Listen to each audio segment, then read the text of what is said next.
Hello everyone, in this video we are going to create a .NET full stack application using .NET Core MVC. It is the project we are going to make in this tutorial. It is a simple CRUD application. We have defined our routes here. We have this home page, then this about page, then we have this person link, and in this person page we will display the list of person. We can add person from here. Let's add A, B. So we can go to the list again and it is added. We can also edit it A1, AA, BB. You can see it is updated, and we can also delete it from here. Okay, so basically we are going to build all of this in this tutorial. So let's move ahead. Let's talk about the tools needed in this tutorial. First of all, you need to download the Visual Studio 2022 and make sure it is a latest version. If it is not, then update it. You need to make sure you are running .NET 9. If you are watching this video from the distant future, then there might be high chances that there will be a different .NET version like .NET 10. That is also fine. Next thing you need is Microsoft SQL Server. Either you need to install it in your local machine, or you can use the Dockerized version of SQL Server like I am using. You must be aware of the C# fundamentals, a little bit of HTML and a bit of CSS is also fine, but we are not going to use too much of CSS in this application. Rather we are using a bootstrap, but a knowledge of CSS is considered good in the web development. So let's get started. So first of all, let's open the Visual Studio 2022. So let's open it from here if it is in your task manager, or you can also open it from here or wherever it is. So let's open this thing. Now in the right side you will see we have these options. So click on this create a new project. Now here we have a lot of templates, so we must search MVC, and you will find a lot of options related to MVC. So this one is ASP.NET Core MVC, and this one also here is F# version, and this one is C# version. So select this template, project template for creating ASP.NET Core application, example ASP.NET Core MVC views and controllers. So we need this one, views and controllers. Click on next. Now here let's name it. So let's name it MVC demo 25 means 2025, and here you can also change the directory if you want. So I'm gonna keep it here, that is fine. Now here our project name and our solution name is same. You can also change them. So let's say our project name is mvc25.web and our solution name is this. So our solution name will be this and our project name will be this .web, and this naming convention is good if you want to have multiple projects in your application. Like this one is for web, and you might create another project for data like mvc demo 25.data. You might have other projects like mvc demo 25.test. so that's why a solution name and project name should be different if you are using multiple projects. So let's make them different, but it is not mandatory. You can keep both of names same. Now this solution need to be unchecked, however it is not mandatory, but yeah, we need a different folder for solution and project. We don't want them in same directory. Let's click on the next button. Now here you will have an option to select the framework. Right now the .NET 9 is latest, so you can select either 8 or 9, or you might have multiple versions. I'm going to select .NET 9. So if you have .NET 10, maybe you are from the distant future and you must select the .NET 10. Always select the latest one. So now here configure for HTTPS true, and we do not need container support. That is fine. So don't check it. Do not check this one. Do not check this one. Click on create. Now it will create a project and take a little while. Okay, so our project is running. So here we have our files. So let's run this application and let's see what it offers. So it is how our projects look. So we have these pages, home and privacy, and it is our home page. So right now you can see your project is listening on localhost 7163. So why is it listening on this port? Why not on other port? Let's find it. So you can go here in properties, launch setting.json, and in this file you can see our HTTPS profile because we have run it in HTTPS profile from here. So it has run in the HTTPS profile, and the URL of HTTPS is this one 7163. You can see, and here this one is the HTTP profile URL. This project also will listen on this one. So let's click on this one, and you will be seeing that it is redirecting to this port because of redirect to HTTPS middleware, which is defined here in the program.cs. So this file tells where our project will run. You can also change it if you want, but we do not need to change it unnecessarily. Now here we have this program.cs file, and here you will see that it is the entry point of the application. So when you run the application, this file will run first, and here we are creating the builder, and in this section we add services to our DI container or dependency injection container so that we can use anywhere in our application.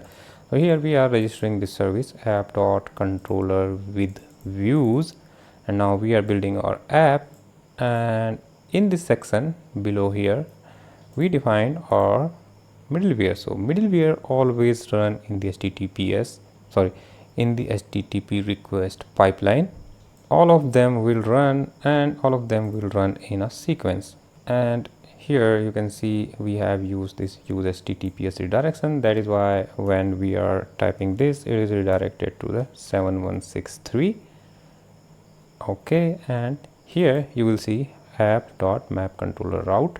Here we are mapping the route. So our default route is home/index. So by default it will visit to this route. You can see this one, home/index. So this one is the default route. So that is why you won't see a home/index here, and this home.index is defined here, home controller, and here this one index view. So this is our home index page. Okay, so let's close these things, and let's close this also. We do not need it. And we also have this app settings.json file.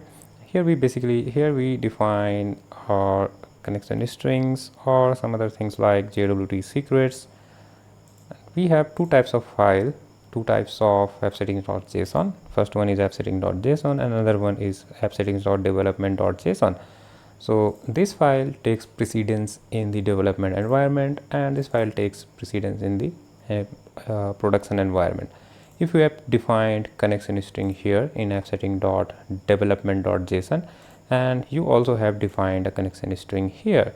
So this connection string in the development.json, this connection string will be used in the development environment, and connection string defined in this file will be used in the production environment. But you can make it simple, and if you do not want to define something in development.json file, you can only define in the app settings.json, and that connection string or anything will be used in both development environment and in the production environment. So it's a nice practice that you define here the development URL of connection string, and here you will define the production connection string. Okay, now so we also have this folder named www.root, and basically we define our assets here like CSS, JS library files like bootstrap library, or we also define here our images like this one favicon icon. So first of all, let's delete these things, we are going to clean up these things, and we will define our own design. So let's delete this thing, and let's delete this thing site.js, and let's delete everything from this file, and this may cause a trouble for deleting. Okay, it is deleted. Now we have this home controller, so let's delete this thing also. We also have here model, so let's delete this model where it is. Okay, so we have deleted this one, and we have views, so we can delete the whole folder. Now we have this shared folder, we have this layout file, so let's clean this up, and let's do not delete it. You can delete if you want, but I do not want to create it again. If we click here, you can see if we expand this one, you can see we have this file, the CSS files. We do not need it, so we are going to delete this one, and let's delete this also, we do not need. Now we have cs.html layout.cs.html file. Validation scripts, we do not need them. Error.cs.html, we don't need it. And here we have this view imports file in the views folder, and these line will give us error, so I'm gonna remove this. So this thing is used for global imports. Let's say we have imports these two things in this file, then we do not need to import these things in any view. Yeah, view, not the classes, view.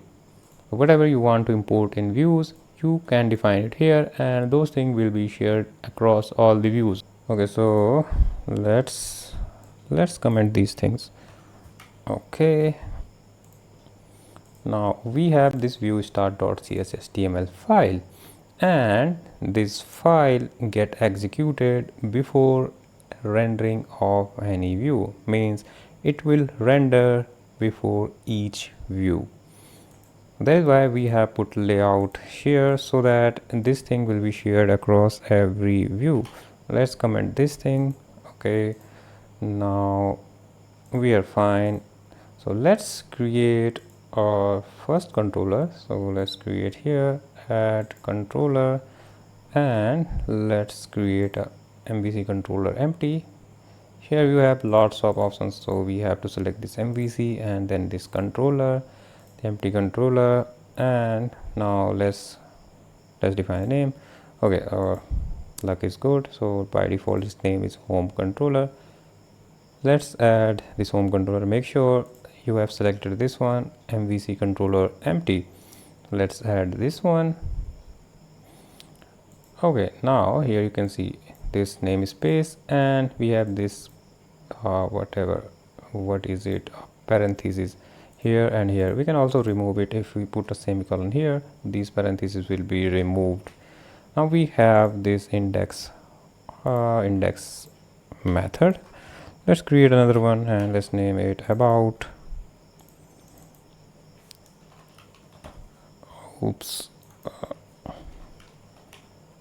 About. Okay, now let's add a view for it. So we can right click on this and select add view, select the razor view empty or the razor view. So let's select the razor view. You can also select this one, but if you select this one, it will automatically create a name for this view. Otherwise this one just takes a name index always. So right now let's select this one. Okay, here we have view name index, template nothing, create it as a parser view, no, use a layout page. Let's not use the layout page. Okay, or let's click on add.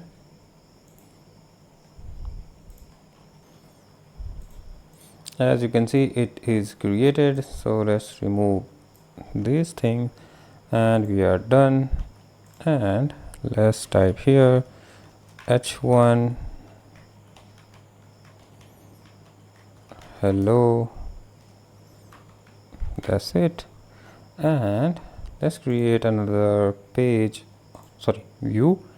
We can also add it like this, add view, and we can also go here in the home folder and just copy this thing and paste this thing, and let's rename it to about, and let's name it about.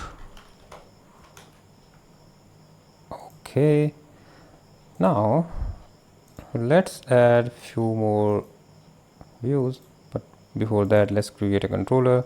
Let's create an empty controller and name it person controller. So person controller.cs. That's good. Let's put a semicolon here, and here we also have this index page, and we also need a few more pages. Okay, a few more pages. Okay, so let's add here, let's name it add. Okay, now let's go here. We can create its view like this, but it takes a little bit time, so I'm going to go here and I'm gonna add a new folder here. Let's name it person. Okay, and I'm gonna copy this thing, I'm gonna copy it and paste this thing here and paste this thing here. Okay, so oops,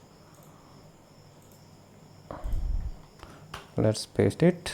Okay, now let's name it add, and this one is index, so this one is add person,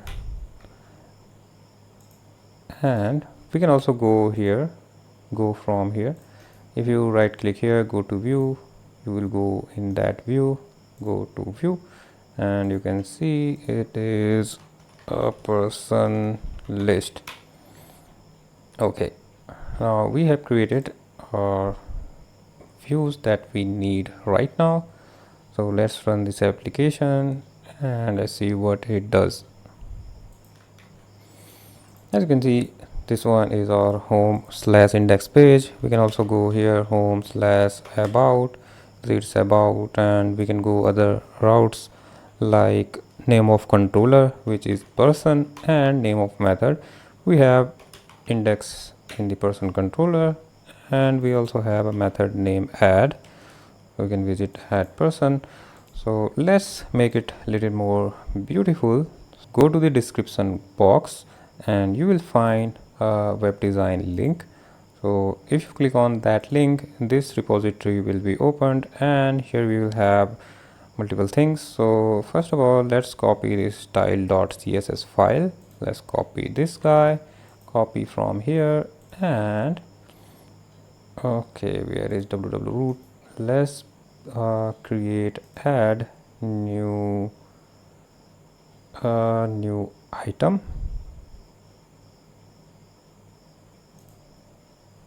Let's name it style.css. Oops, I have typo here, style.css. Now we're fine. Yes. Okay, we can paste this thing here, and now let's go here and go to the index.cshtml, copy this thing, and let's close this thing. Let's go here, here. Let's remove this thing and paste this thing here. Okay, so let's run this application, and meanwhile let's copy, let's copy, where is it? Let's copy this thing. Oops, I hope it's okay. Let's undo this thing. Okay, we do not need it. Let's close this person controller. Let's close this thing, and let's go to the home controller. Let's go to the view of index, and let's replace this thing with this thing, and make sure you have checked this option, hot reload on file save. it will automatically reloaded when we save the file. So you can see now this is our home page. Let's define our index page, sorry, about us page. So let's go to the view and let's do it. Okay, so if we go to the about, home/about, you can see this is about page, and we can also change this thing like about us, and let's go here, let's change it to coming soon.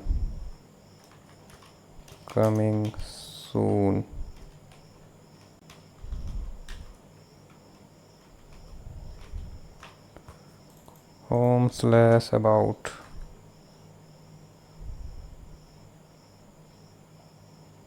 Oops, I have changed here. I shouldn't have done this. I have changed the index.html file. Sorry, my bad. So let's undo this thing and let's go here. Let's paste it. Okay, so let's see. Yeah, we are fine. About us coming soon. So we have created our about us and home page. Right now you can see there is a lot of repetition of HTML file. So we are defining everything in this file and everything in this file. So we need a layout that we must share. First of all, let's delete this thing. We do not need two of them. So let's go here. Let's close this thing. Let's go here.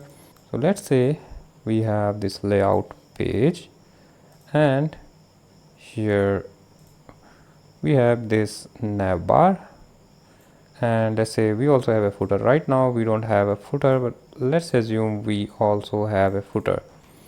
Let's paste it here, and this one is our footer.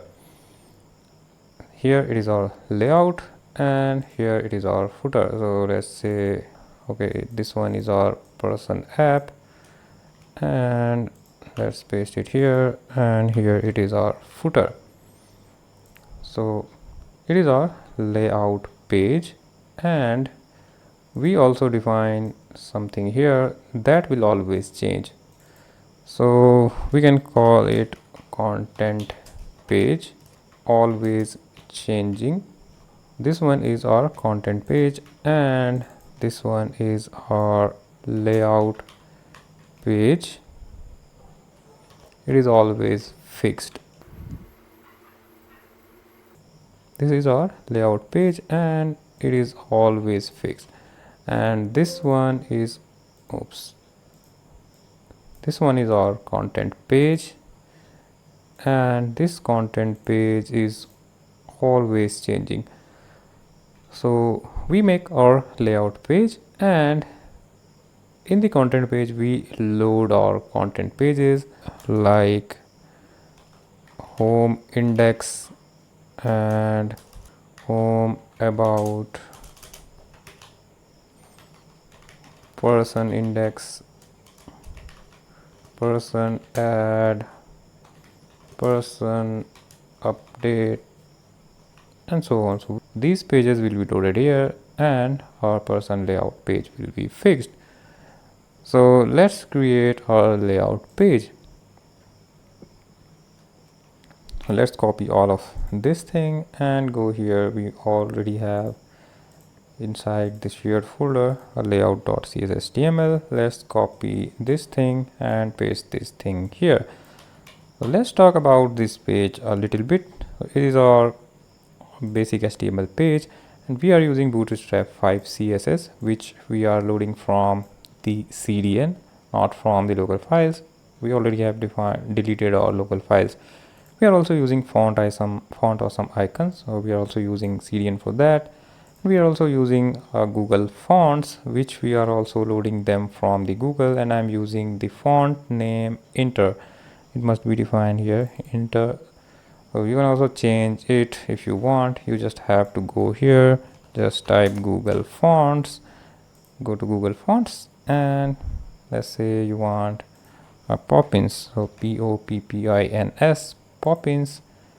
This is Poppins font, get embedded code, and just copy this whole thing and just paste this thing here, replace this thing with that thing. Okay, so now we are also linking the style.cs HTML file. So let's say here css style.css, css styles.css, here this one, and we have style.css file inside the css folder. You can, yeah, so it's not working, you cannot drag drop. Just type here css and style.css. So it is our layout page, and we also load a content page here, so we must define it somewhere. So we will load our content page here inside this container. So let's cut everything from the container and paste this thing here. Okay, so let's add these things here also. Now here we will type render body, and it will render the content pages like index, about, whichever page is using this layout, that page will be loaded here.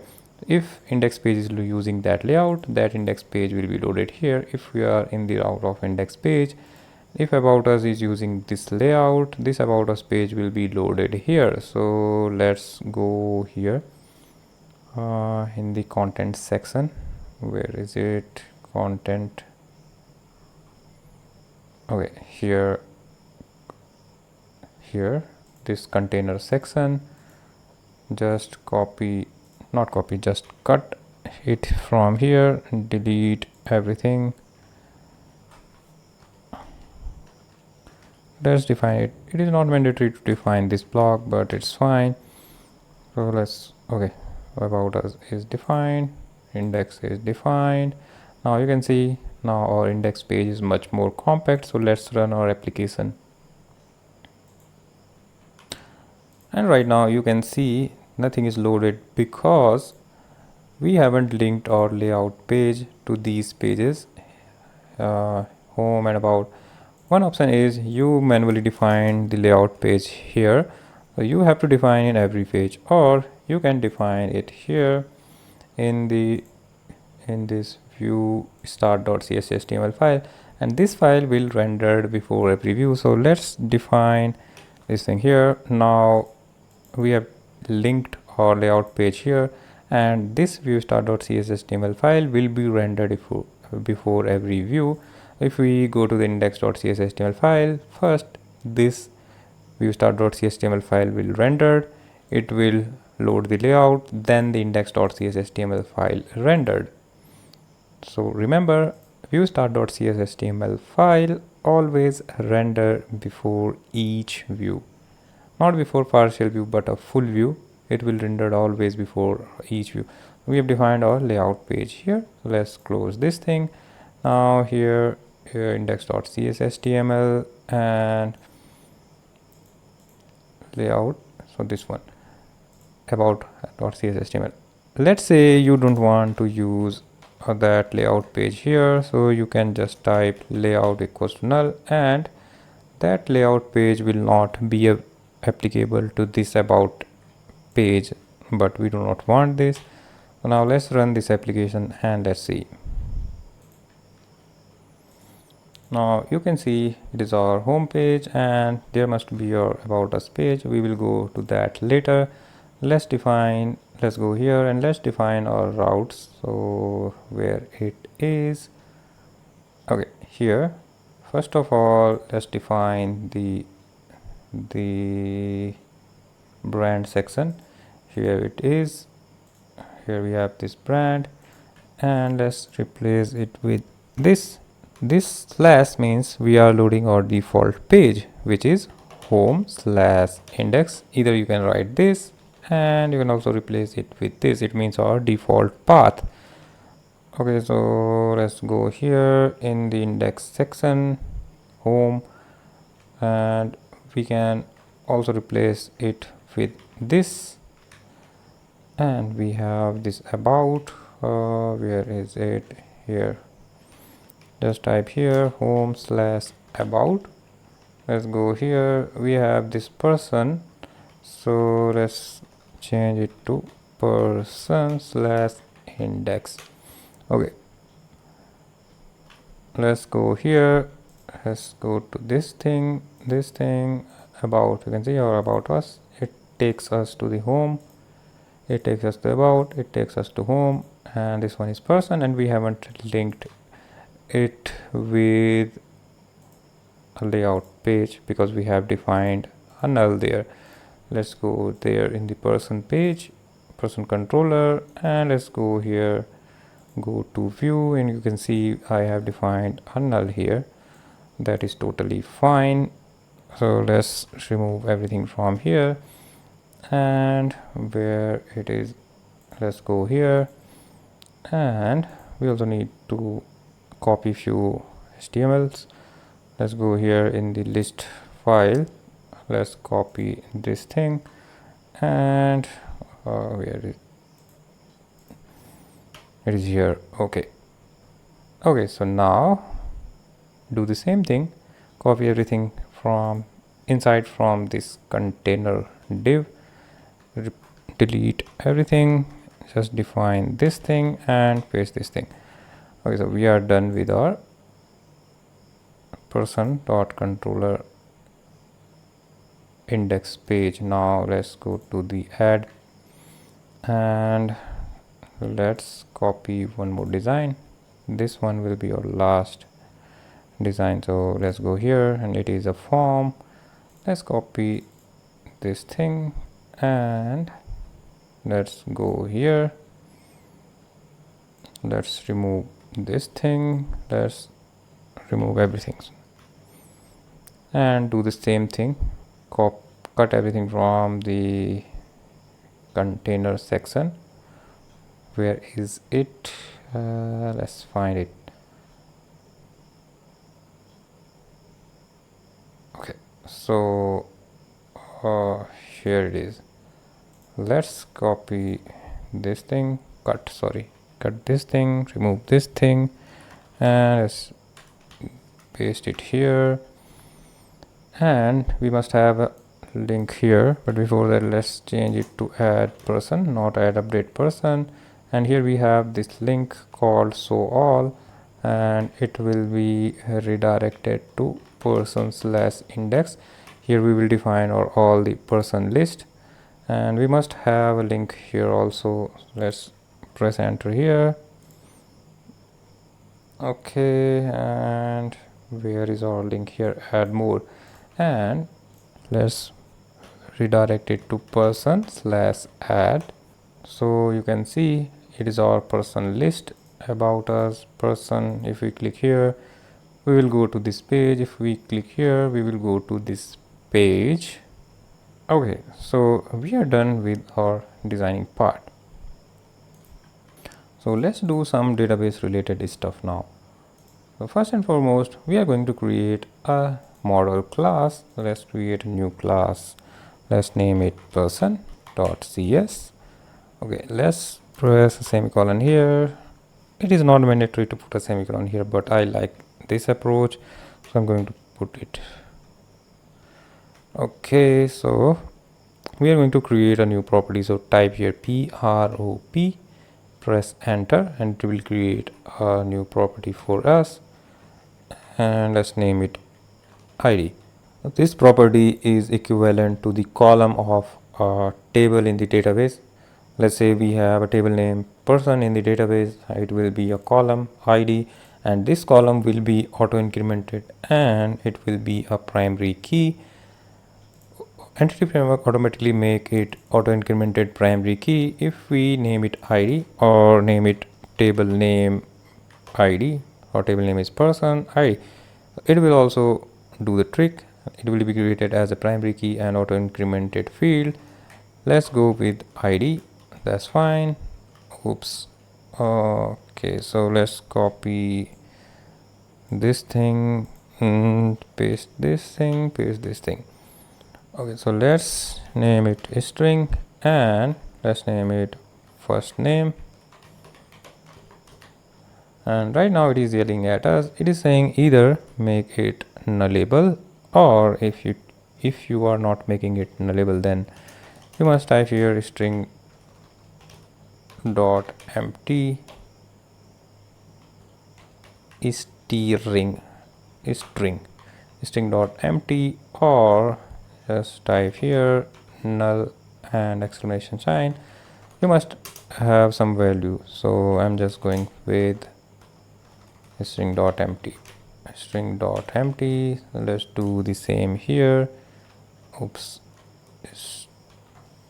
String dot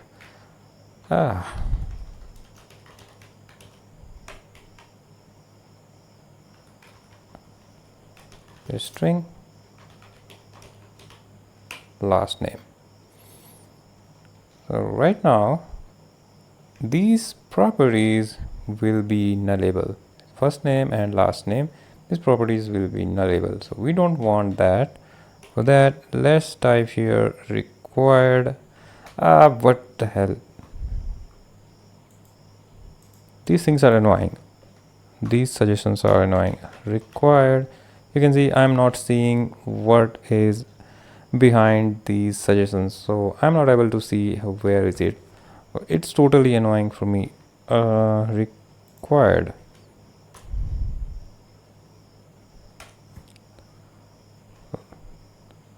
Okay, so what I have done, I have pressed Control dot and it has suggested me these things, and I have clicked on this thing, use component model dot data annotation.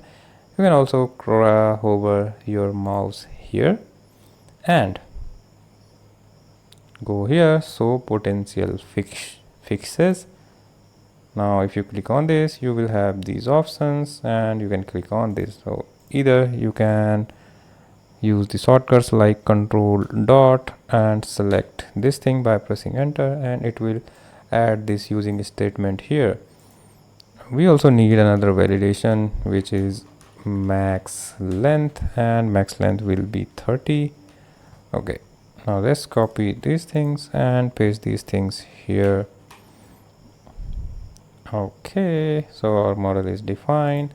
Now we need to create another class which is called AppDbContext class, but before that we need to install few packages. So you have multiple ways to do this. First of all, we can install it from here. Let's right click in the project and go to the manage Nuget package, and you can search any package here. Let's search entity framework core.sql server, and you can select this one, Microsoft.entity framework core.sql server, and you can click on install, and it will ask us, so I will accept this and it will be installed soon. It is saying it's finished. Okay, so you can see now here we have this uninstalled version. You can install a specific version. Let's say if you are using .NET 8, then you must select this one, but right now we are good. We need a latest version. It is a one way of installing this thing. Another way is go to here in the tools, and we have Nuget package manager console, and type here install package. It does not matter if it is small and capital, it does not matter. Now name of package Microsoft dot entity framework core dot tools. This package is needed for entity framework core tooling. Okay, so we are done. Let's verify if they are installed or not. So let's double click on this project. Oops, yeah, right. So we have double clicked on this project and this file is opened. Basically it is a csproj file. You can see we have this package reference Microsoft.entityframework.sql server version 9.08, and this one entity framework core.tools version 9.0.8. Let's close this thing and we are done with installing packages. Now let's create a context class. So create a new class and name is AppDbContext. You can name it anything like person context or application DB context, but I prefer this name AppDbContext, which is a short version. And let's put a semicolon here. So what is application DB context or a DB context class? Right now it is our custom class. We need to inherit it from DB context, and let's press Control dot and using entity framework core. So we are inheriting the functionality of DB context. So you can think DB context as a bridge between our application and the data store. Let's say it is our DB context, it is our database, and it is our service or controller. So we need, let's say we want to do some database operation in controller. We will use database context or DB context for that. And inside DB context we have our DB set. DB set directly corresponding to the table. It maps to the table in the database. Let's say we have DB set person, so it will be mapped to the table person. Let's say we have another DB set category, it will be mapped to the category table. We have another DB set product, it will be mapped to the table product in the database. And DB set contains multiple methods like add, update, remove, find.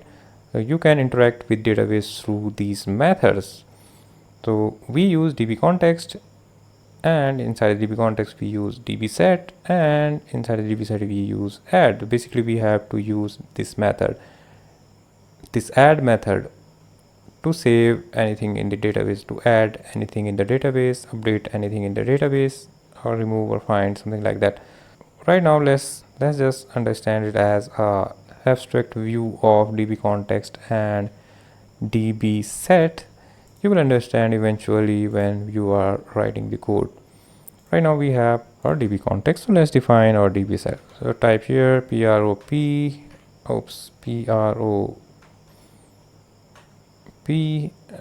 DB set. Okay, person again,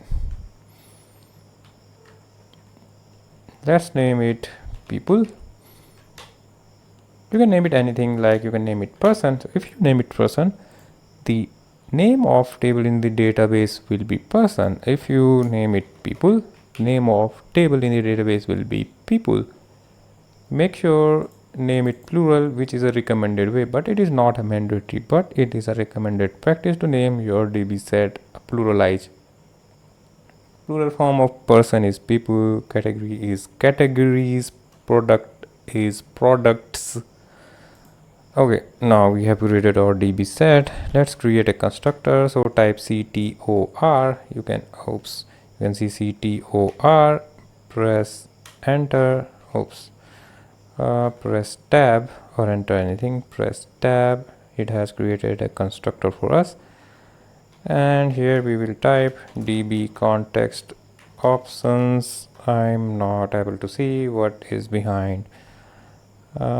Maybe I have zoomed too much.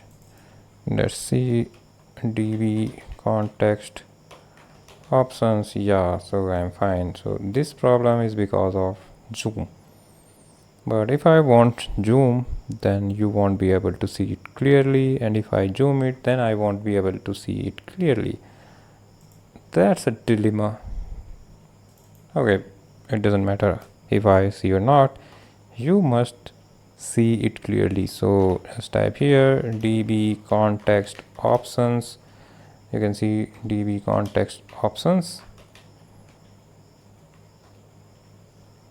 and name of our DB context, which is AppDbContext. Type here options or OPS, whatever you want. Let's name it a meaningful variable options. Okay, and here we will call the base constructor of base class and pass options to it. Let's minimize it a bit. It is too much problematic for me, sorry. We have passed options to the base constructor of a base class, and this is our base class. So we are calling the constructor of this DbContext. We are passing these options here. Right now we have created our AppDbContext class. We are done with it. Let's close this thing and let's go here in the program.cs file, and we need to register it to di container builder.services.add DbContext, name of our DbContext, AppDbContext. Okay, and here you will write options or just o dot use SQL Server, and here we will define our connection string.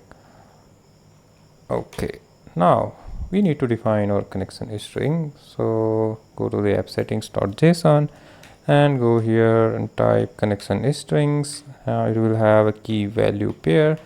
Key will be default. You can name it anything like default, anything, whatever you want. I'm just fine with default.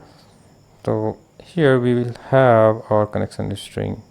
First thing, we will have our server, instance of our SQL Server. Then we will have data source or database name. Now we will have integrated security equals to true. If you are using Windows authentication or you are using local SQL Server database, then you must define integrated security equals to true. It means we do not need username and password. And trust server certificate equals to true. So if I wonder if it is data source or database, I'm not sure. So let's go to the Google and let's search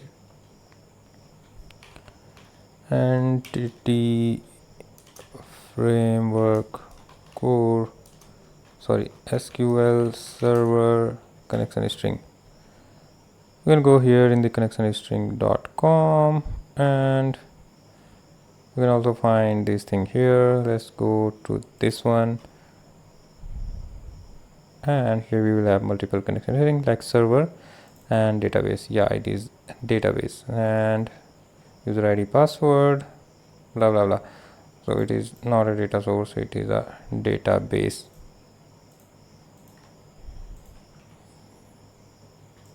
It can be capital D or small d, it doesn't matter. Okay, so name of server will be anything, whatever you have defined in your configuration. Let's say mine is localhost. I'm using the Docker version, so I need to define port, but you do not need to define a port if you are using local instance. It means if you have installed the SQL Server in database, then you do not need to define a port. But I'm using Docker version. Now name of our database will be person DB. Right now this database does not exist in the database, but it will be created in the future. Now integrated security will be true and trust server certificate equals to true. Now I am using Docker, so I do not need this integrated security. If you are not using Docker, then leave this step, user ID and password. So my user ID is SA and password is PAFFW0RD. So this one is for the Docker, and let's define another connection string here. Let's make it commented, and for local instance of SQL Server. For local instance of SQL Server, you do not need to define user ID and password. Instead of these, you have to type here integrated security equals to true, and here the name of your server. So you might also have a instance like SQL Server, so define whole thing. Okay, so we are done with the connection string 1433. Okay, now how do we retrieve this connection string here in the program.cs file? Let's see, var connection string equals to builder dot configuration dot get connection string and the name of key which we have defined default. You can go here and just double check it was default. You can also copy this and paste it here so you don't make any typos. And let's copy this thing here. Okay, if I type here string, it will give us warning. It will say, hey, it can be null. We must handle null. So if it is null, then we will throw new invalid operation exception. Let's type here message connection string is null. So here is our connection string, and here we are calling builder.services.AppDbContext, name of our context oo.SQL Server. And here we are passing the connection string.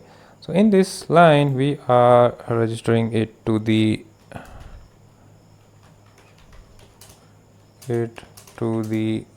di container, and by default it is scoped in lifetime.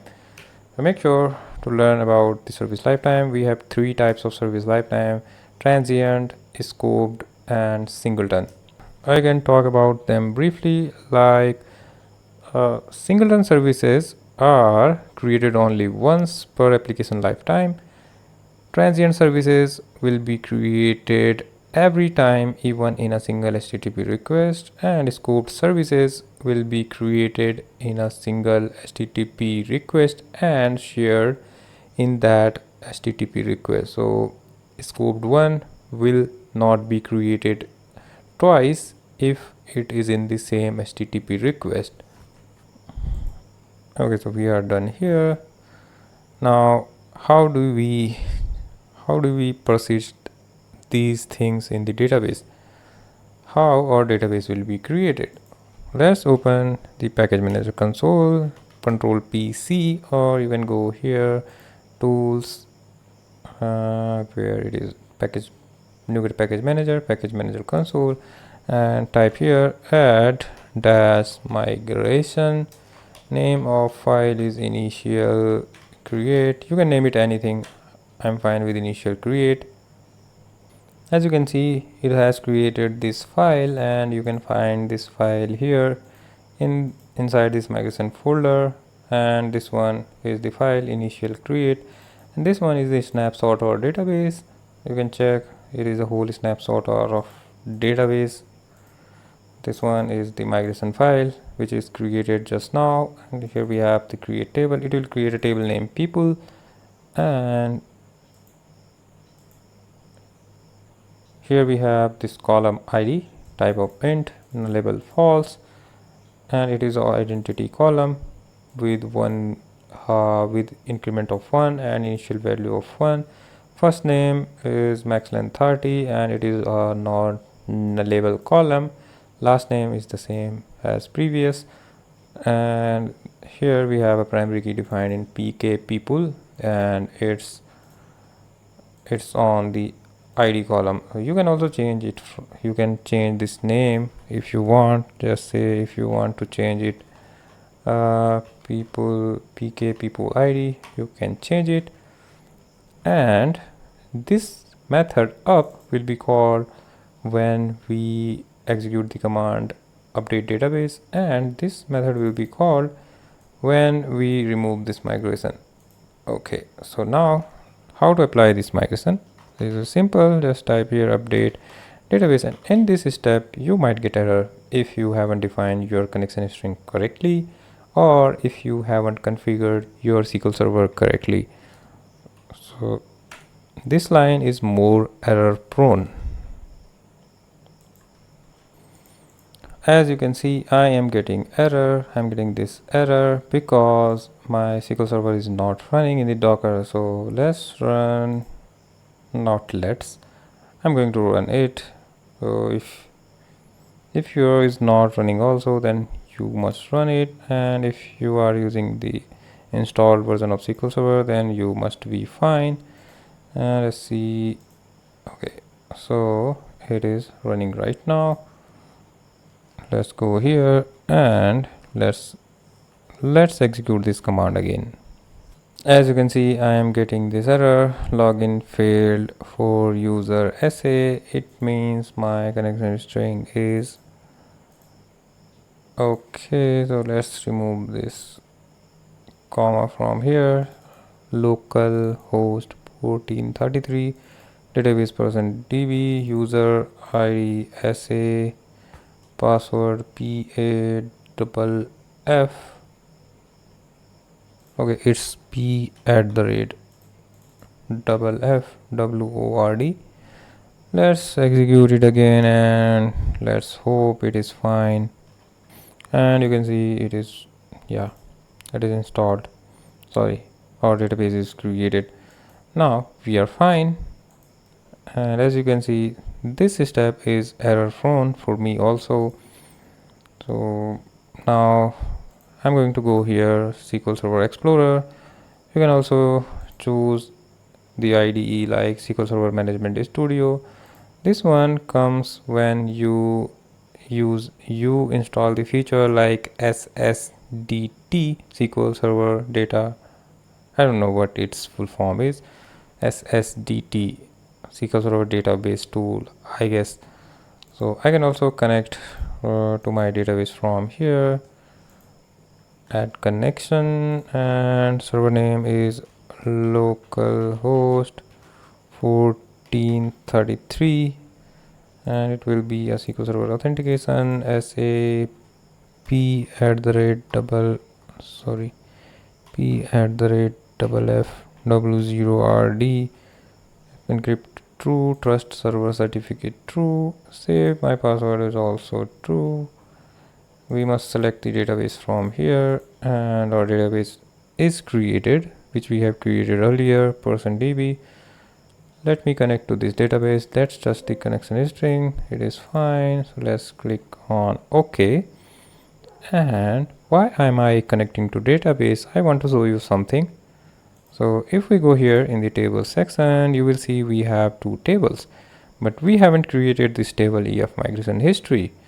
So this table underscore EF migration history is automatically created, and this table contains two columns. Let's open this thing and let's see what it contains.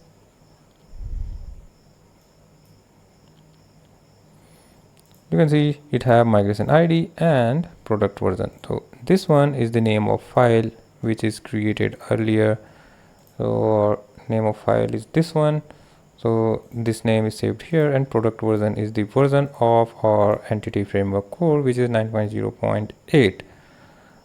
This table keep track of every migration file, so that's why it is called migration history.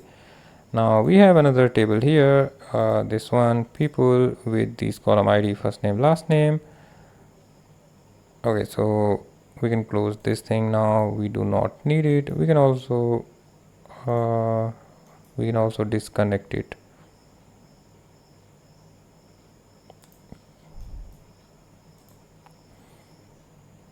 Okay, so we have created our database successfully. Okay, so let's add some records first. So for that we also need a post method, and we will create them later, but first let's go here, let's close this thing and let's open it from here. Okay, so right now we are inside the add method, and we also pass a method here. Let's say model, sorry, not method, model. We must pass a model here, and that model will be a person, and it won't get like this. We have to define the whole path like project name, which is MVC demo 25 .web .models .persons. We have to define whole path, or we can use it like this. Let's remove this guy, and we can write using this. Okay, so we are good. So we have to use this using statement in every view if you want this person model. So we can also do one more thing. We can go here in the views, and here in the views imports, and we can import it here. Okay, now we do not need to include these using statement in every views, as you can see. Okay, so that was about the view imports. Okay, now we are good. We have included person model here, and now let's define our form. So here is our form, and we must define a method here. Method equals to post. Okay, and we can also define ASP action and name of the action method like add. So it will go to the post method name add, but if our get method and post method have same name, then we do not need to define the action name here. So we will create a same action name like the get method. If we have this get method, we will create another method with post method and name it add. So if our get method and post method have same name, then we do not need to specifically define the method name here. Okay, now let's go here, and we can remove it, or you can leave it as it is.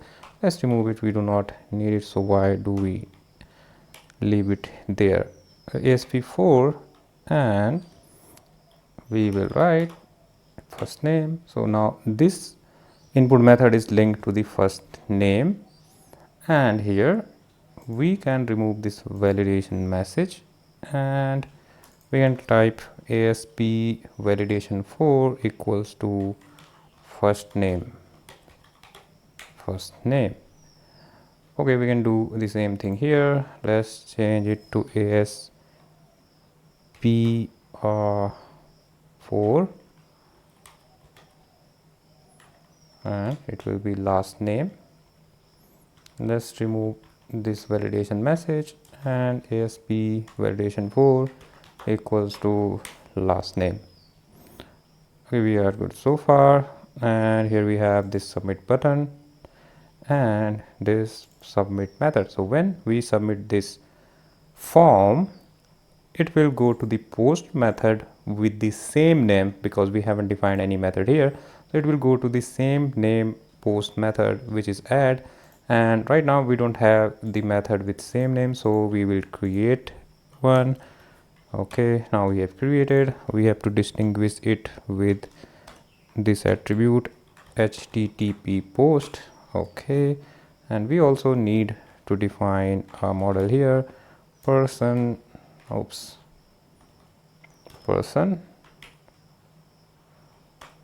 and person. So that is why we have right here person, because it should match to this parameter. Here we have taken the person object, so we must take a model person here. Now when we submit this form, it will reach here. The first thing we will check if our model is valid or not. So put a negation sign here, model state dot is valid, and we have put a model negation sign here. So it means if this model state is not valid, then we will just return from here, return view. That's good. Now let's remove this thing and let's put a try catch. Let's put a try catch block. So try and catch exception ex. We can also add a logger here. So let's add a logger here, private read only I logger person controller logger. If I put control dot, press control dot, and you can see this thing generate constructor person controller, so it will automatically generate and inject iLogger here.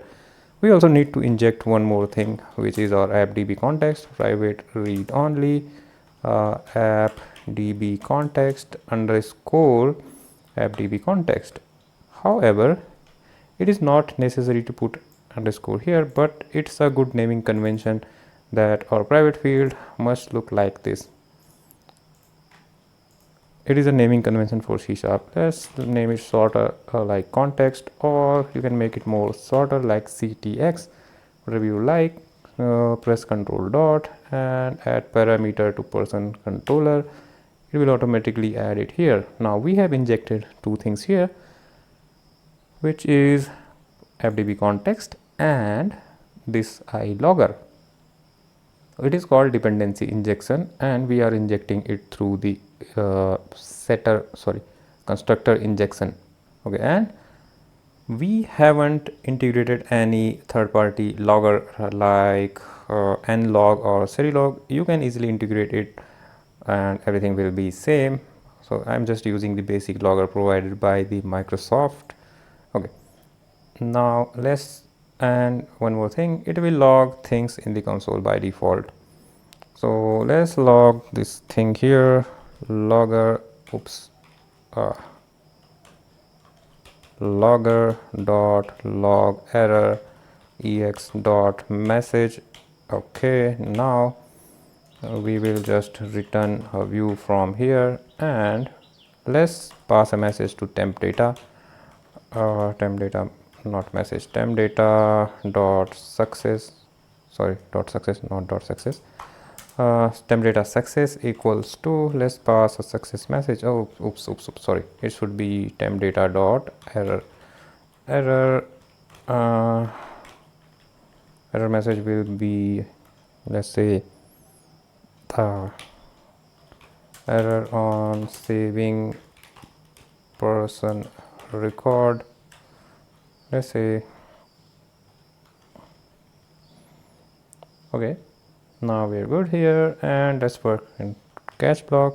So first of all, we have to make it asynchronous method. However, it is not mandatory to make it async method, but it's a good practice because we are going to make some database calls from here.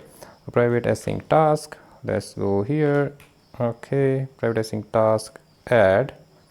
Now let's type here ctx dot people dot add and person, which we are getting from here. We are adding that thing into our context. At this line, person object is added to context. Context is a kind of in-memory thing. So first, whatever we do here, it will add it to the context. Now in this line, ctx dot save changes async, and we can write here await. In this line, the actual database call will happen.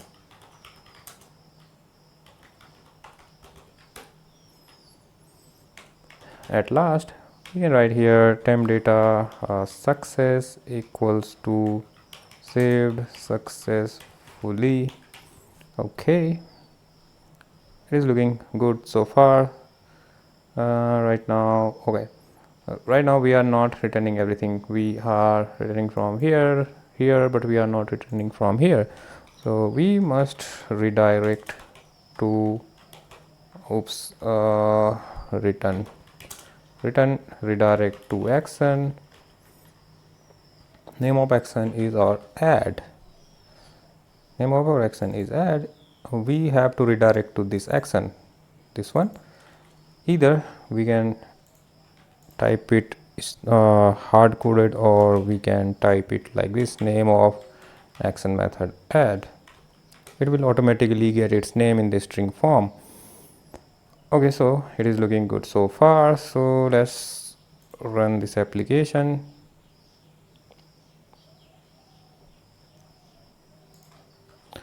Oops, I have stopped it because I want to do one thing. Like, we also need to define display those messages error or success message. It's running anyway. Let's close this thing, and let's say we are going to define those messages here. So type here div, and let's give a margin from up and down of 2, and let me close it. Let's go here and let's search the alert message. So bootstrap 5 alert, and we will go here and we will find the dismissible error. So you will find below, much below here, this one. We need this dismissible thing. So let's go here and let's check if temp data and success doesn't equals to null, then we will paste this thing here, and it will be alert warning, not warning, it will be success. Okay, and let's remove this thing.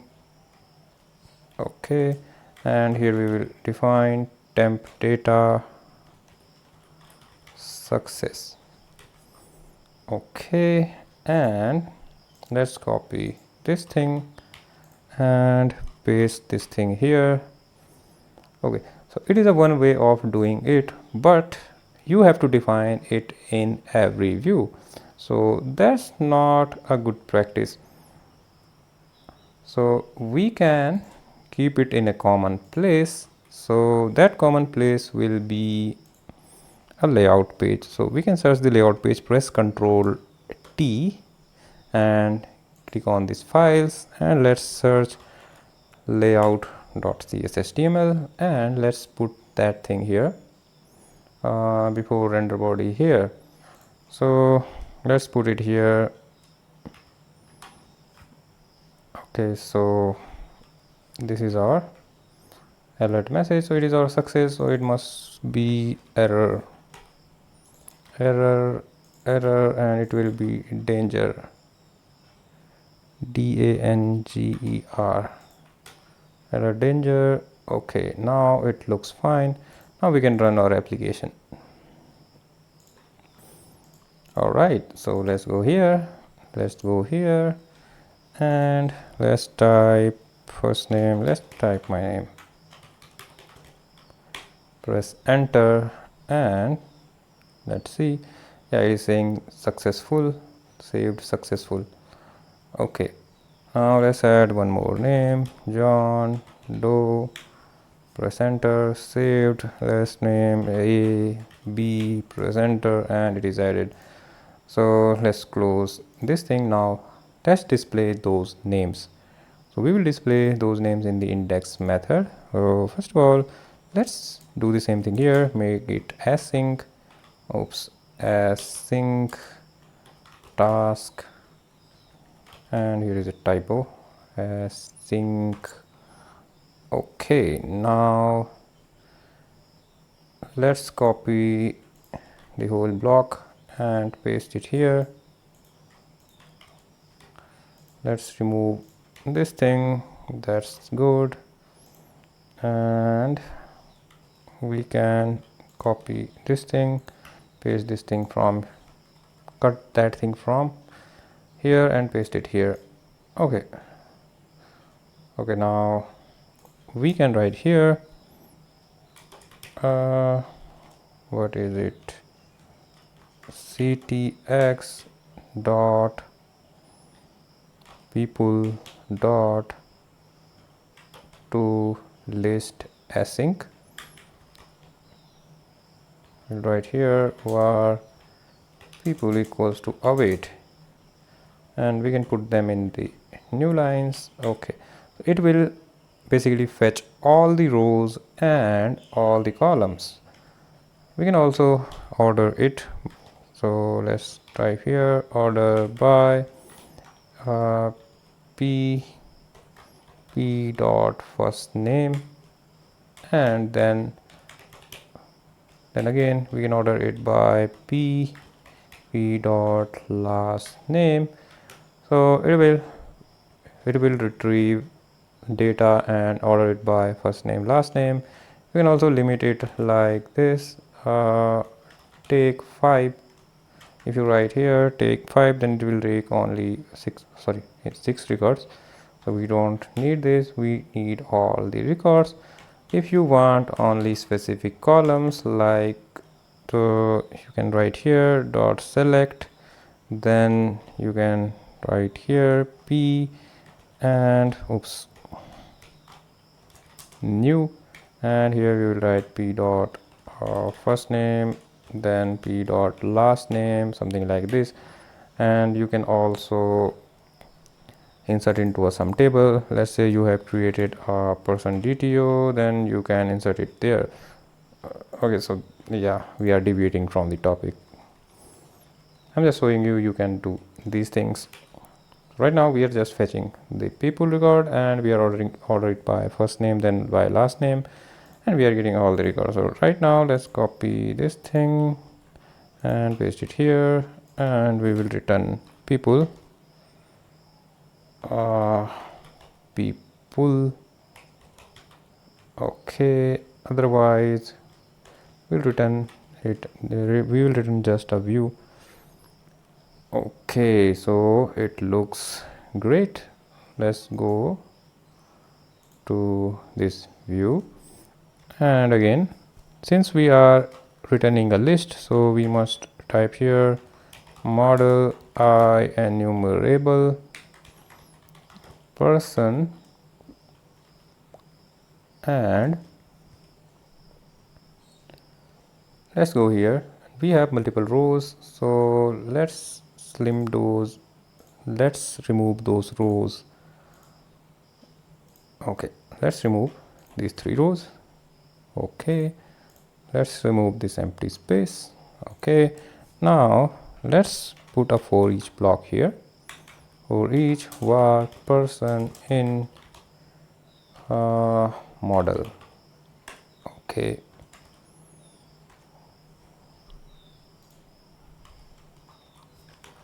so this model represents this data. So whatever we are getting in this view, let's go here. Right now we are getting this people list, and we are passing it to view. Then in the view we have defined here that, hey, I am getting this type of data in this view.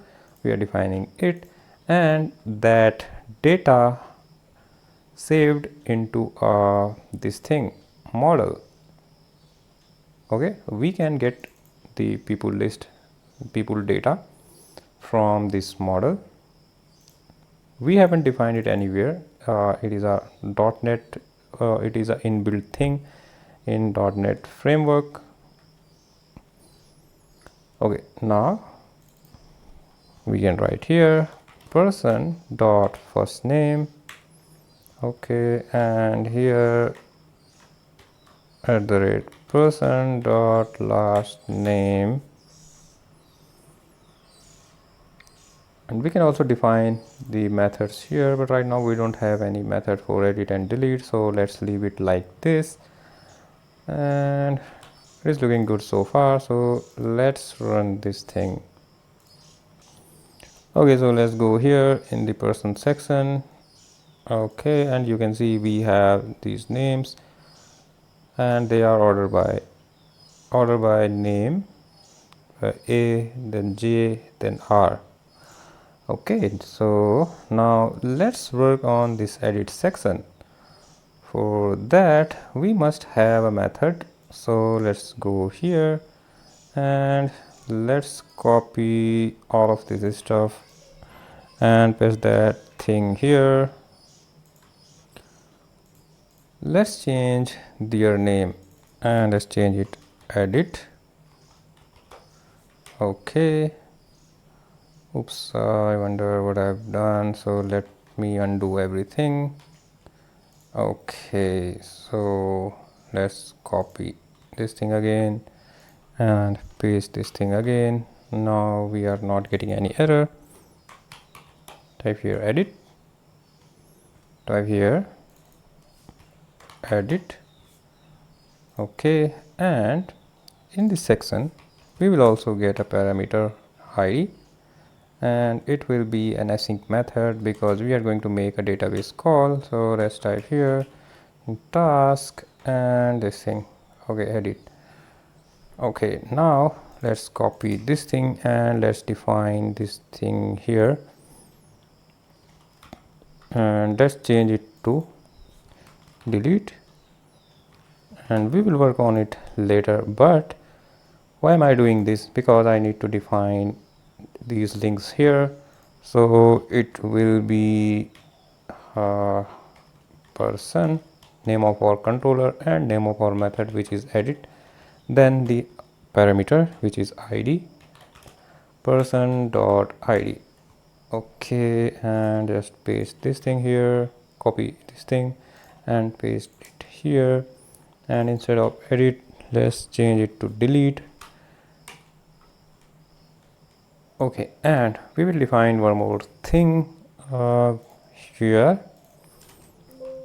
Oops, here, and it will be on click, and in this on click method we will type a simple JavaScript return on, sorry, not on, return confirm. It is a JavaScript method which opens a prompt and it will ask, are you sure to delete? And let's put a single quote here. So it will ask, are you sure to delete? If we press OK, then it will execute this link, otherwise it won't execute this link. So we are doing it so that we can open that confirmation message. Okay, so we are done here. So let's work on this edit thing. So first let's put a try catch block, try and catch exception ex. Okay, now let's copy this thing. That's good. Let's paste this thing here, and okay, error on. Yeah, let's type here something went wrong, something went wrong. Okay, that's fine. Now let's remove this line, we do not need it. And now let's find something like var a person equals to await context ctx dot people dot find async. You can directly find the record by id, or you can just type here single async, and you can type here p dot id equals to id, and we can also type here as no tracking. Basically it will detach this thing from context and it will speed up the read operation. We can also type as no tracking here in the list method. Where is it? Here. So we can type here as no tracking, and it will detach it from context and increase the speed of get record. Okay, so where is it? Here we have find the person from database. Now we can return just view, and we can return person. Okay, so we're good so far. So let's move below and let's define the save edit method. So here we will post this data to the database, so it will be update person. Okay, and here we will write save changes async. Okay, so we are good so far. We can also check one condition, like if someone have passed the wrong person data, so we can check if await ctx dot people dot any async p dot id doesn't equals to id, sorry, person dot id. We can check it if we want, and we can put a negation sign here. If context await context dot people async any and p dot id equals to okay, now we are good. I have a bad habit of using a JavaScript syntax. In JavaScript we write like this, and in C# we write like this. Okay, now we can just return from here, return view, and we can return person. We must return this person record to this. Okay, and we can type temp data error equals to no record found. You can handle it in other ways, so I'm handling in this way. You can also remove this line if you want. Actually, it does not matter too much. You can keep it if you want, you can remove it if you want. Now here in this line we will update the record in the context, and we will save this record, and we can write here saved successfully, or we can type updated successfully. Updated successfully. It looks good so far. So, and instead of returning redirect to this action, we will redirect it to index method. Okay, it looks good so far. So let's run this application and let's see. Oh, again I forget something. We haven't defined this view. So let's go here, and you will see we haven't any view here. So let's go here and let's copy this add method, and let's paste it here by pressing Ctrl V, and let's change its name to edit. Okay, let's go to the edit view, and here we will write edit person.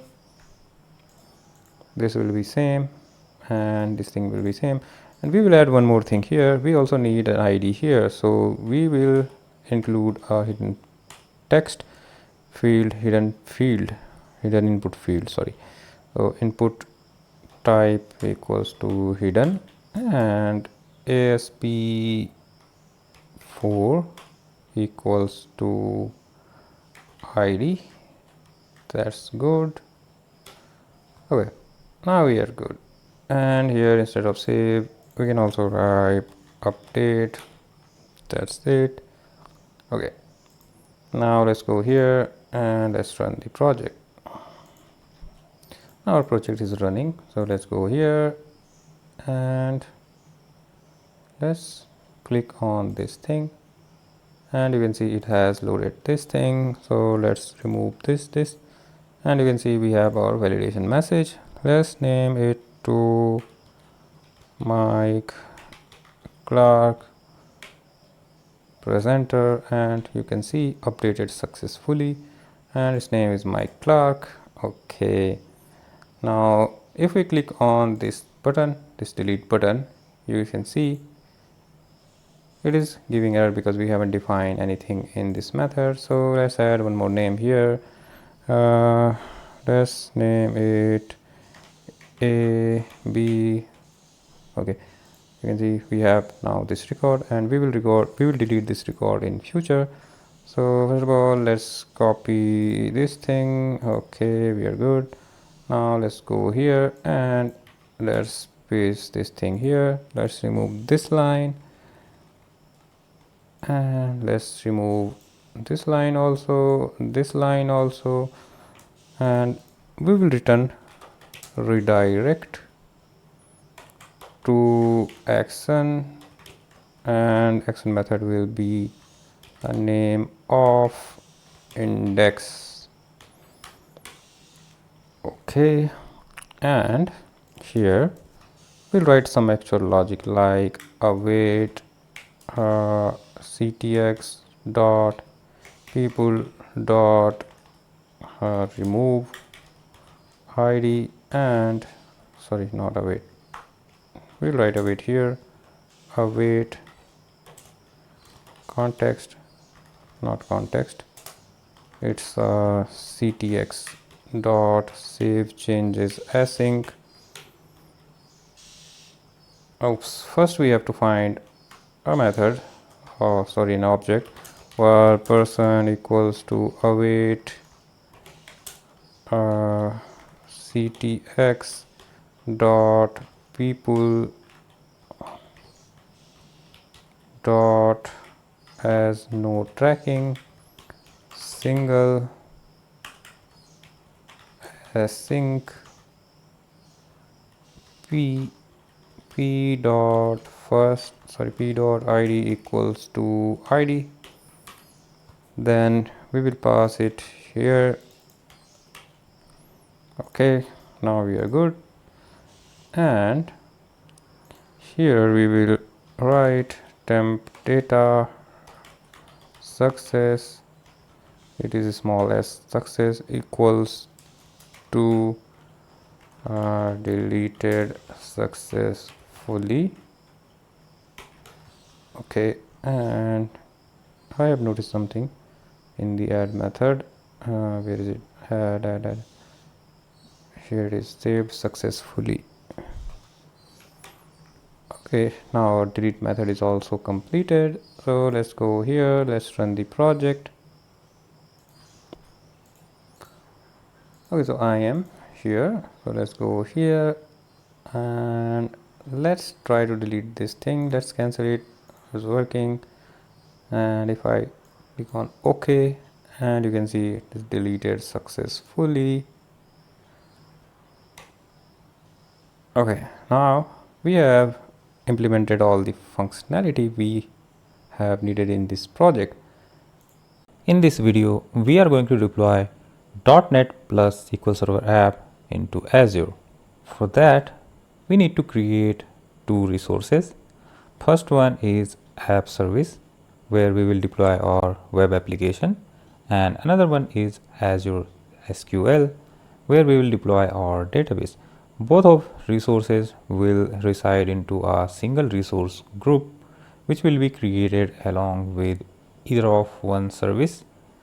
And it is not mandatory to put both of resources into a single resource group, but it's generally a good idea because both of the services, both of the resources are related, and it will be a good choice to put them into a single resource group, so that in future, if we do not need this application, we can delete a resource group and both of the resources will be deleted along with it.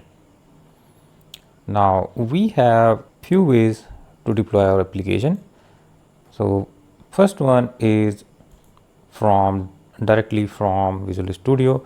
We can directly create our resources from here, and let me show you. Go to here and go to publish, then you will see Azure tab.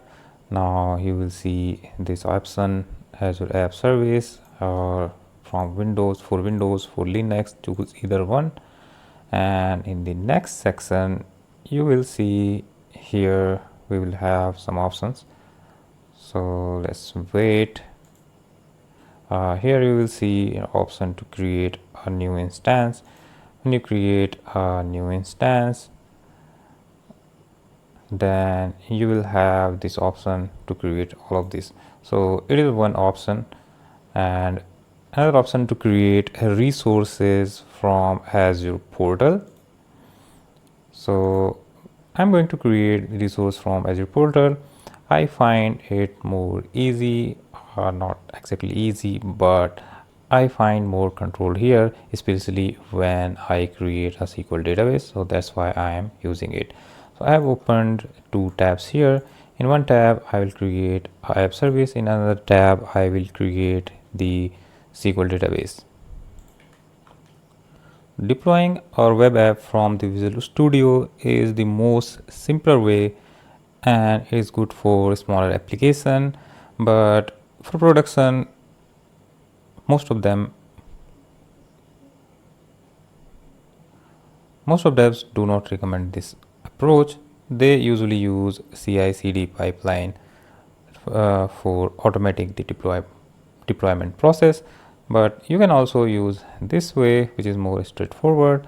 So let's go to the Azure portal and let's create our new resource. You can click here in the create resource, or you can just search here, just type here app service. Okay, app services, click on this, and now we will have here a button. You can see if you can follow my mouse. So here we will have this create button, and now we will select the web app, not static web app, just web app. Okay, now here we will create a new resource group. If you want to use an existing resource group, you can use, but I'm going to create a new resource group here. So I'm going to click here and let me name it RG MVC 25. That's fine. Now let's put a unique name. So I'm going to put here RE003 003 MVC demo, and I hope it's a unique name. It is checking right now whether it's a unique. Yeah, it's unique. So now here we publish. So we are going to choose a code. You can also choose container, but yeah, code is fine. Now runtime stack. So my application is built on .NET 9, and .NET 10 is going to release soon, within few months. So if you are watching this video when .NET 10 is launched and your application is built on .NET 10, you need to select that option. So right now I'm selecting the .NET 9. Okay, now we have to choose an operating system, Linux or Windows. You can choose either of one, it doesn't matter. Yeah, but Linux option is much cheaper and Windows is much costlier. So choose according to your need. I'm going to choose Windows option. So now we have to choose here region where you want to deploy this application. So since I am from India, so I'm going to choose Central India is fine for me.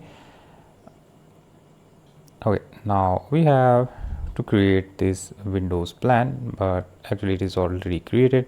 So I don't want to create a new one, so that's default one is fine.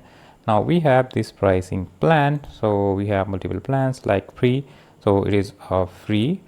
You can also choose other plans according to your need. I'm going to choose the basic B1 version. So if you are using it just for learning purpose and you do not have a free account, so it's good to use the free F1 plan.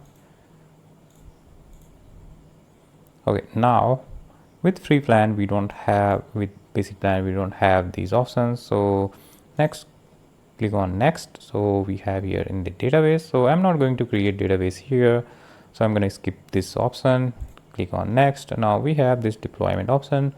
Continuous deployment, no, I don't need it, so keep it disabled. So click on next, and here we have networking. Okay, now monitor and secure, and here we have app insight, application insights.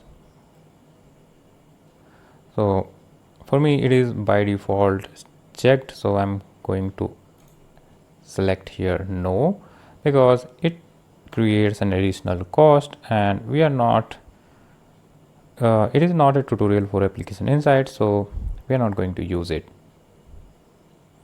Next thing, Microsoft Defender for Cloud, we don't need it for this demo purpose. Okay, now next thing is tags, and we do not need to do anything here. Next is review and create.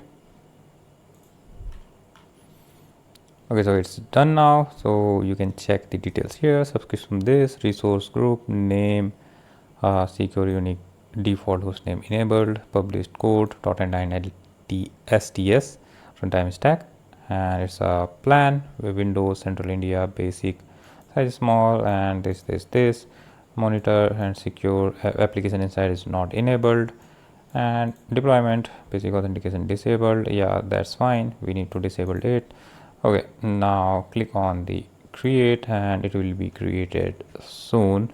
So meanwhile, let's create our database. So I'm gonna search here Azure SQL. Here, this one, Azure SQL. Click on this, and here we will have a lots of options. So we're gonna select this one, Azure SQL database platform as a service. So click on this, so options, and here create SQL database.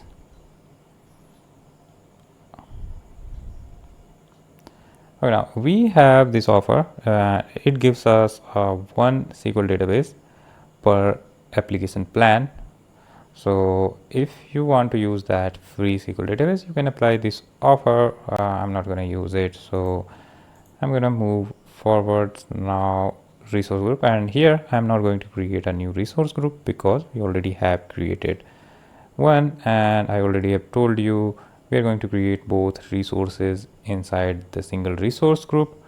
So we already have created app services, or it is creating right now, but it will be created soon. Now we will create this resource inside the same resource group. So I'm going to select here RGMVC 25, which we have created earlier, and here we will have our database name. So let's name it MVC 25.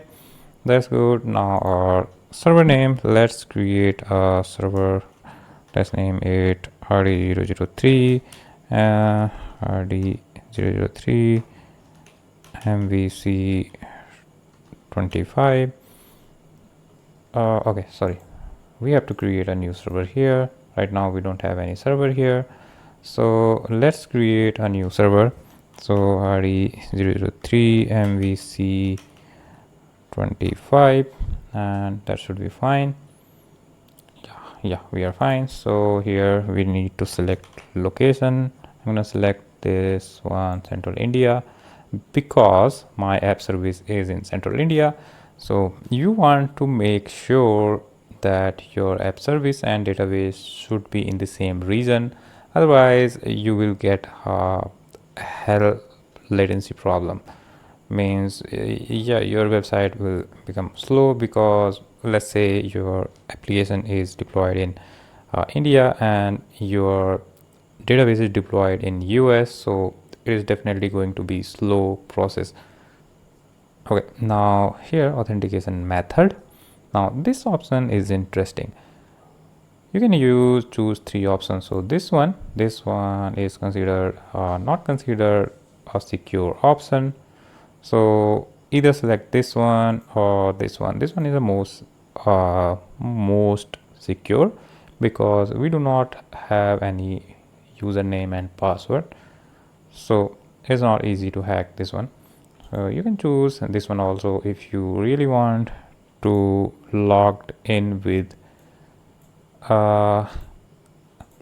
username and password. Let's say you want to use the database in your machine. So let's type here username 003 and password is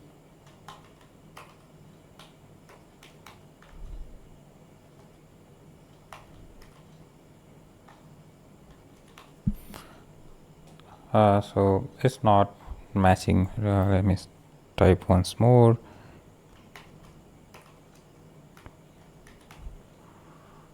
Okay, so now we'll click on OK, and so if it is totally up to you whether you want to use this option or this option. Actually, I'm not going to use username and password in near future, so I'm gonna go with this one. Okay, for this we have to click here on set admin, and here we need to select exactly one user, so at least one user. So I'm gonna assign myself. So let's type here this and search this one, click on select. Okay, now click on OK.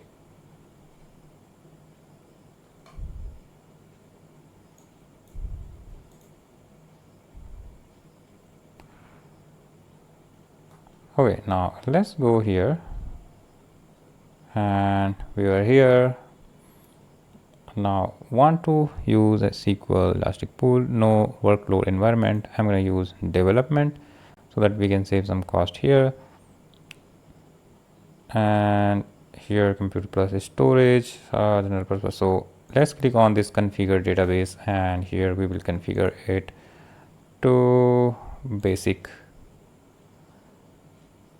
You can see here in the general purpose our cost is estimated cost is this, and if we go here then our estimated cost is this. Okay, so we are fine with the basic version. Now click on apply, and you can select the backup option. So it is for testing purpose, so I'm fine with LRS or locally redundant backup storage. Okay, now next click on networking. Right now we haven't given any access, we will give it later. Okay, now click on next security, and that's fine. Now additional settings, use existing data, no. Database collection, that's fine. Next tag, and then review and create, and click on create, but let's review it first. So this is our subscription. Okay, now here that's fine. Security, use existing data blank, so that's fine. Let's click on create, and let's see this one is created or not. Yeah, this one is created. So if I click on the go to resources, we will go here in the overview tab, and here you can see this thing here. So our default domain is this. So right now we haven't deployed any application here, so it's not going to show anything. It will have just one page. Oh, okay, it will show something. We have to wait for it. So let's go here, and if we go here in the settings, let's click on this identity, and let's wait. Let's see it's working or not. Right now we have to wait. Okay, so here we have the system assigned and user assigned. In the system assigned tab, let's on this status and save.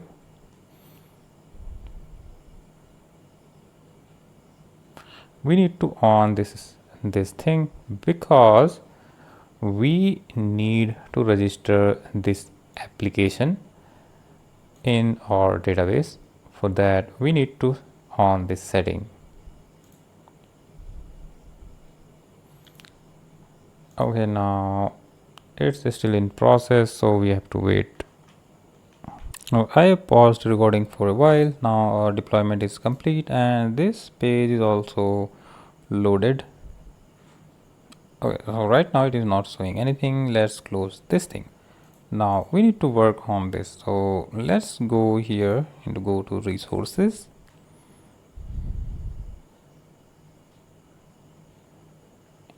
Okay, and let's click on this thing, server name. Let me show you one more time where it is.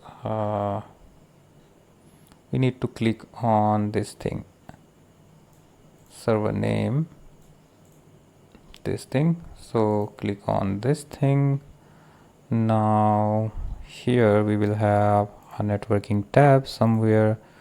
So let's find the networking tab somewhere. Security in networking, okay, is there, and we need to allow public access for selected networks. So click on this one, and we need to register this client, which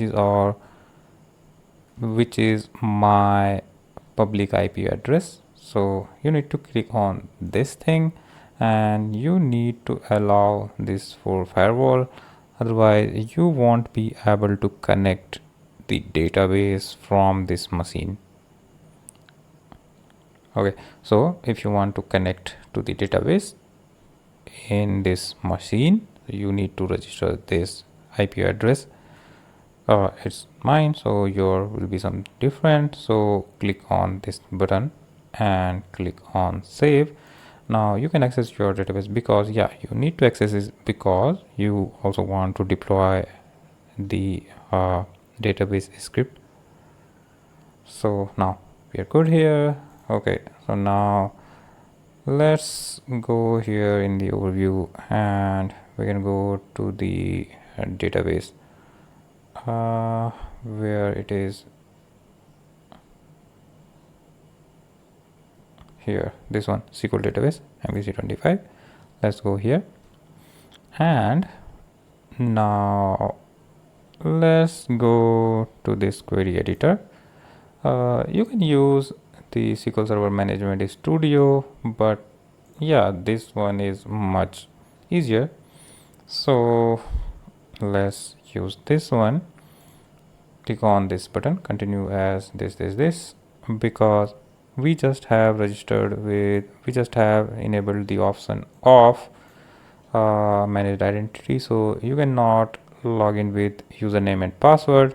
If you want to log in with username and password, you have to select that option, which I have skipped earlier. Okay, now we are here. Now we need to register this application here as a user. For that we have this command. So let me copy this thing and let's paste this thing, and I'm going to replace ecom with this application name. So I'm going to paste this thing here, this thing here. For this purpose I have enabled this identity status. So now let's click on run, and I hope there won't be any error. Okay, we are good now. So now we can run our migration script here. Right now we don't have any table, so let me close this thing. We do not need it now. Okay, let's search here ef core migration script.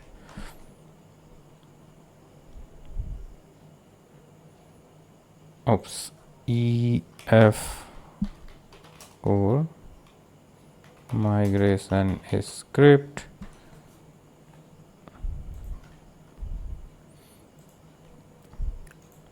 Let's click on this link, and here we will find the migration script.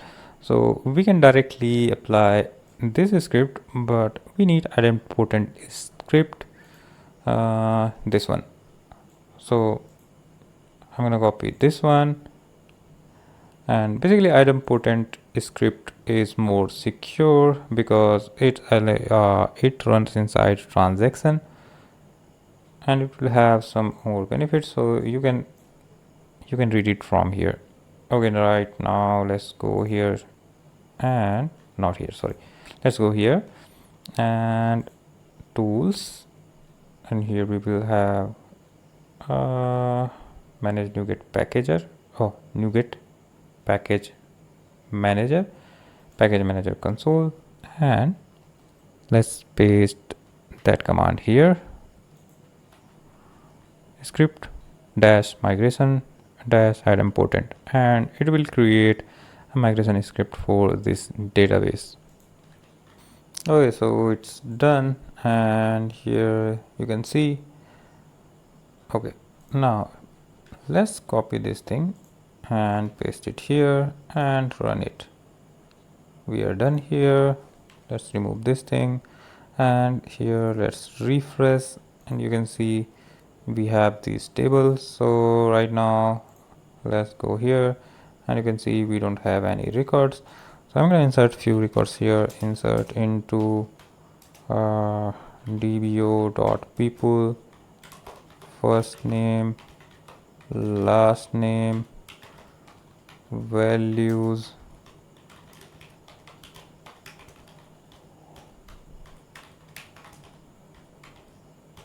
let's add one more value here. Let's enter this entry, John Doe, and let's run this, and let's type here, select asterisk from this. Oops, let's remove this thing also. Select remove fuel, and you can see we have two records, so we're good now. So we do not need this one, we need this one right now. Okay, now we need to deploy our application, so let's close this thing, and I'm going to show you one thing. Our connection string name is default. Keep it, remember the name of connection string, it's default. Here might be something else, so make sure you remember that name. Okay, now let's right click on this application, click on publish, and select this Azure. Next thing is Azure App Service Windows, because our plan is Windows. Click on next, and you will see a resource here, RGMVC 25. Under this resource, select this one. Okay, now click on finish. Okay, now it's saying it's ready to publish, but it's not ready yet. Here we will see that this service dependency, we have a dependency of SQL Server database.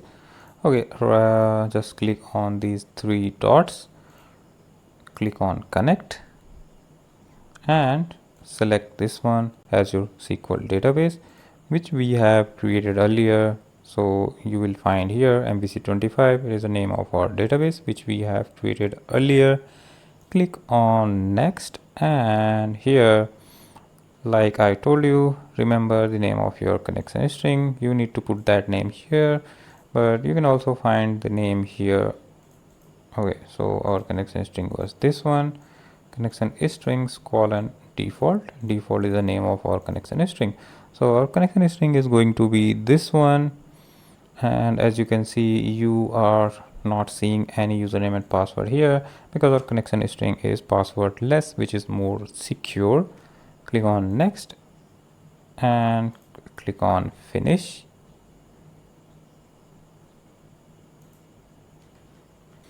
Okay, as you can see, it is now connected. You can see this status connected. Now let's click on publish, and our application will be directly published to the Azure. It will take some time, so let's pause the recording. Our app is successfully published. Right now I had paused the recording, so it is published behind the scenes. When this application publishes successfully, it automatically opens the URL where it is deployed. So it has automatically opened this thing here. It means it is successfully deployed. Okay, you can go to that site from here, or you can also go to that site from here. You can see it is our default domain, so let's click on this, and it is our home page, it is our about page, and it is our person page. Okay, so those two records were created from database, and let's add one more. So A, B. Okay, let's save this thing, and it's take a while when application is started. So right now we are fine. Now let's go to this tab, so all, and let's edit this thing, A1, B1, let's update. Okay, now let's try to delete this record. Okay, okay, it's deleted now, so we are good so far. And I'm gonna show you one more thing here. If we go here in the Azure App Service, let's see where is our connection string defined, because we haven't defined the connection string in our application. So where it is defined, so let's go here. Where is it? In the settings, environment variables. In the environment variables, you can define all the environment variables which can override, which will definitely override the app settings. So if you want to deploy any environment variable, you can define them here. And let's go to the connection string section, and here you can see this is our connection string with name default.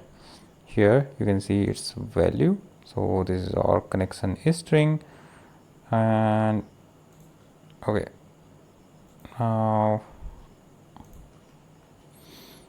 let's go to the database, and in the settings,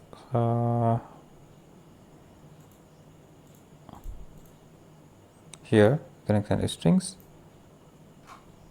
you can see the connection strings here. So this one, not this one. So these are our connection strings. Okay, so we are done here, and we have successfully deployed our application into Azure along with SQL database. So that's it for now. If you find this video helpful, then please hit the like button. Make sure to subscribe this channel to get more videos like this. That's it for now. See you next time.